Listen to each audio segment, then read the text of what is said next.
I never thought I'd be the type of person to hire a lawyer against my own family. But there I was, sitting in the mahogany-paneled office of Harrison and Associates, sliding a worn manila folder across the polished desk toward one of the city's most respected contract attorneys. "Ms. Mitchell," Mr.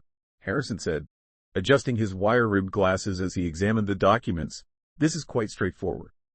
A family loan agreement with clear terms for repayment. Your sister signed it. Your parents witnessed it. It's legally binding. 4 years. 4 years I had sacrificed my own dreams, my own financial security, to fund my sister Olivia's medical school education. $9,000 a year, money that could have gone toward the down payment on my first investment property, money that could have launched my real estate career years earlier. Instead, I had chosen family. I had chosen to believe that my sacrifice mattered, that it would be appreciated, that when Olivia became drive, Olivia Mitchell, she would remember who made it possible. How naive I had been. The memory of her graduation party 3 days ago still burned in my chest like acid. I could still hear her dismissive laugh, still see the way she held up the vintage medical bag I had carefully selected, a beautiful leather piece I had found at an antique shop, restored to perfection. It had cost me $200, money I could barely afford after supporting her for so long. "Oh, this is adorable, Cassie," she had said, her voice dripping with condescension as her wealthy classmates looked on. "But we use tablets and digital stethoscopes now. This is more suited for your display cabinet." The humiliation hadn't ended there. When Dr. Peterson, one of her professors, asked about my profession, Olivia had jumped in before I could answer. "She sells houses. Very practical." The way she said it made it sound like I collected garbage for a living.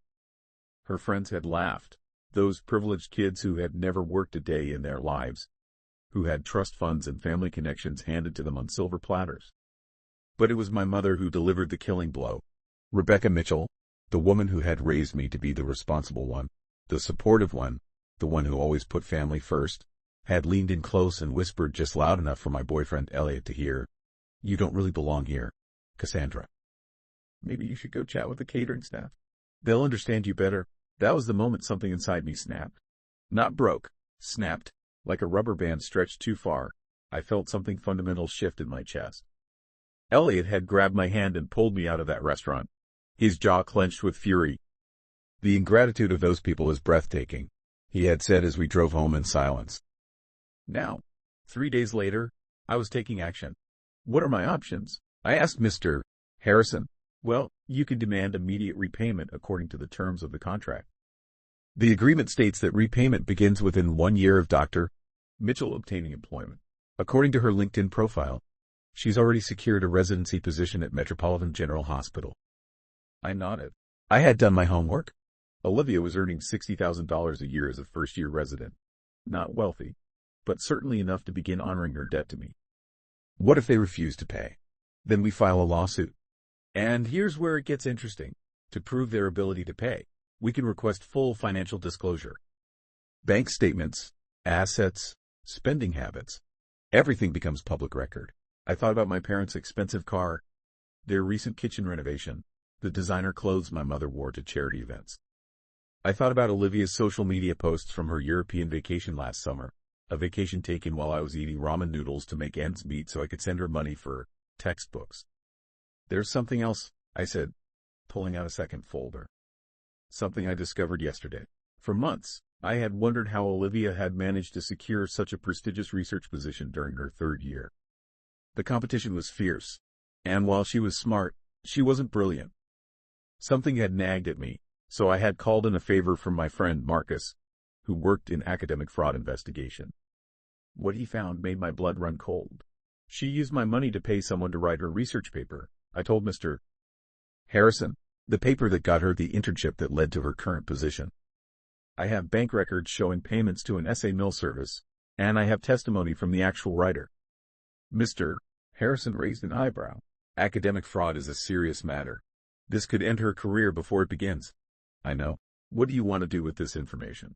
I stared out the window at the city skyline, at the life I had built for myself despite my family's constant dismissal of my achievements. I had worked 16-hour days to become one of the top real estate agents in the city. I had clawed my way up from showing studio apartments to selling million-dollar properties. I had done it all while sending money to my ungrateful sister, while listening to my mother's passive-aggressive comments about my simple career, while being treated like the hired help at family gatherings. I want to send a formal demand letter for repayment first. Give them 30 days. If they refuse, I paused, feeling a cold clarity settle over me. If they refuse, we file the lawsuit and I send the academic fraud evidence to Dr. Marcus Thorne. Dr. Thorne? Olivia's advisor. He's also the head of the ethics committee at Metropolitan General. Mr. Harrison leaned back in his chair. Ms. Mitchell, I have to ask, are you prepared for the consequences of this? Your family will likely never forgive you. I laughed, but there was no humor in it. Mr. Harrison, they've already shown me exactly how much I mean to them. I'm simply adjusting my expectations accordingly. The letter went out the next day. By evening, my phone was ringing nonstop. First was Olivia, her voice shrill with panic. Cassie, what the hell is this? Some kind of joke? That money was a gift. You said you wanted to help me. I did help you, I replied calmly. I loaned you $36,000 interest-free. Now it's time to pay it back, just like we agreed. That was just paperwork. You know, I can't afford this. You can afford European vacations, apparently. The line went quiet for a moment. Then, you're trying to destroy me. You're jealous because I made something of myself and you're still just a... I hung up. My mother called an hour later, her voice venomous. You ungrateful little snake. After everything this family has done for you, this is how you repay us. What exactly has this family done for me? Mom, we raised you. We fed you. You raised me to be a servant. You fed me scraps of affection when I was useful. And now you're angry because I'm presenting a bill for services rendered? You're being ridiculous. No one will take you seriously. You're just the real estate girl. My lawyer seems to take me very seriously. As will the court. She hung up cursing. My father called last, his voice tired and defeated. Cassie, sweetheart, can't we work this out? Maybe we can talk. Find some middle ground? For a moment, hearing his gentle tone, I almost wavered. Almost. Dad, where were you when Mom told me I didn't belong at Olivia's graduation? Where were you when she humiliated me in front of all those people? When Olivia treated me like garbage? Silence. I thought so, I said softly. All communication goes through my lawyer now. The next few weeks were a blur of legal maneuvering. True to form, my family hired their own attorney and claimed the money had been a gift. They were betting on my attachment to family bonds, my history of backing down to keep the peace. They had miscalculated. My lawyer filed a lawsuit, requesting full financial disclosure to determine their ability to pay. Suddenly, their expensive lifestyle was under scrutiny. The court filings became public record, and my mother's garden club friends started asking uncomfortable questions about why they were being sued by their own daughter. But I wasn't done. The manila envelope I sent to Dr. Thorne was thick with evidence. Bank statements showing the payments to the essay service. Screenshots of communications with the ghostwriter. A detailed timeline showing how the fraudulent paper had secured Olivia the internship that launched her career. The response was swift and devastating. Dr. Thorne opened an internal investigation. Within a week, Olivia's residency was suspended pending review. The hospital's ethics committee was thorough in their examination, and the evidence was damning. My sister's entire career hung in the balance. That's when they came crawling back. The meeting was held in my lawyer's conference room. My parents looked like they had aged 10 years and 2 months. My mother's perfectly coiffed hair was unkempt, her designer clothes wrinkled. My father couldn't meet my eyes. And Olivia, golden, perfect Olivia, sat hunched in her chair, tears streaming down her face. Please, she whispered. I'll do anything. I'll pay you back. Please, Cassie, don't let them destroy my career. My mother had abandoned her usual imperious tone. How much do you want? We'll pay you. We'll mortgage the house if we have to. I studied their faces. These people who had dismissed me, belittled me, taken my sacrifices for granted for so many years. I felt no satisfaction in their misery, no joy in their desperation. I felt only a cold, crystalline clarity. I don't want your money, I said finally. They looked confused, hopeful. I want something else entirely. I slid a document across the table. These are my terms. The first requirement was a formal, written apology from Olivia to every person who had attended her graduation party.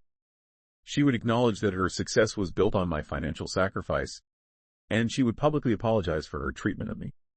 The second was symbolic but powerful. That vintage medical bag you found so outdated. You'll carry it to work every day for your entire first year of residency. Every time you see it, you'll remember exactly what your career cost and who paid for it. The third was the most important. The $36,000 you owe me? You're not paying it to me. You're establishing a scholarship fund called the First Generation Mitchell Family Scholarship at your medical school. Every year, you'll fund a full scholarship for a student from a disadvantaged background. I'll be the administrator of that fund. Olivia looked stricken. A scholarship fund? But that's forever. That's not just paying you back once. Exactly. You'll help someone else the way I helped you. Someone who actually deserves it. And if we agree to this? My father asked quietly. I'll ask Dr. Thorne to reconsider the ethics violation. I can't guarantee he'll reinstate Olivia, but I'll advocate for a second chance based on her commitment to making amends. The silence stretched for long minutes. Finally, Olivia nodded, her face buried in her hands. Fine. Yes, I'll do it. My mother looked like she was choking on the words, but she managed to nod as well. There's one more thing, I said, standing up. From now on, our relationship is entirely professional. You want to see me? You call and ask politely. You want me at family events? You ask respectfully and accept gracefully if I decline. The days of taking me for granted are over. I gathered my papers and headed for the door, but my father's voice stopped me. Cassie, I'm sorry. I should have stood up for you. I should have stopped this years ago. I turned back to look at him. This man who had raised me but never truly protected me. You're right, Dad. You should have. 1 year later, I stood in the gleaming lobby of my new real estate firm, Legacy Properties. The business was thriving, built on the foundation of respect and integrity that had been so missing from my family relationships. Elliot and I had expanded beyond residential sales into commercial development, and we were already looking at opening a second location. On my desk sat a framed article from the medical school's alumni magazine, announcing the establishment of the First Generation Mitchell Family Scholarship. The photo showed Olivia presenting the first scholarship check to Maria Santos, a young woman whose story reminded me painfully of my own. Brilliant, hardworking, but without the family support or financial resources to pursue her dreams. In the photo, Olivia was smiling, but I could see the vintage medical bag on her shoulder. She had kept her word about carrying it every day, and according to my sources at the hospital, she had become one of the most dedicated residents in her program. Perhaps being forced to confront the cost of her success had actually made her a better doctor. My father appeared in the doorway of my office, holding 2 glasses of champagne.